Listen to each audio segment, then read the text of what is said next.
Top story this morning comes from the Middle East. U.S. forces continue to bomb Iran after launching strikes over the weekend. And Iran has responded, killing at least 4 U.S. service members so far. President Trump says more casualties are coming. Thanks for joining us here at 7:30. I'm Drew Carney. And I'm Lauren Scafidi. There are calls for calm in Washington this morning. Many lawmakers want to force President Trump to get congressional approval before any further military action. NBC's Alice Barr is tracking it all from Washington. This morning, the Pentagon confirming 3 U.S. Air Force fighter jets crashed in Kuwait, mistakenly shot down by Kuwaiti air defenses during active combat under Iranian attacks. All 6 American crew members ejected and were recovered safely.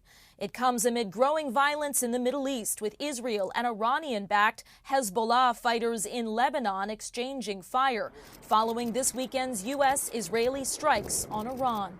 Defense Secretary Pete Hegseth weighing in. This is not a so-called regime change war, but the regime sure did change, and the world is better off for it. Lawmakers return to Washington tomorrow for the classified briefings many are demanding. Combat operations continue at this time in full force. Iran's Supreme Leader Ayatollah Ali Khamenei was killed in the Saturday strikes, and now 2 sources briefed on the matter tell NBC News the attacks were timed based on intelligence Khamenei would be at a meeting with senior leaders.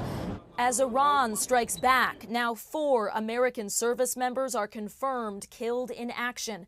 U.S. officials tell NBC News they were part of an army unit based in Kuwait. 4 others were seriously wounded. President Trump mourning the losses while warning. Sadly, there will likely be more. The president told NBC News in a phone interview he decided to act because Iran was unwilling to say they would not have a nuclear weapon following weeks of negotiations. Reaction from Capitol Hill largely split on party lines. I think the president has started a war of choice. The mothership of terrorism is sinking.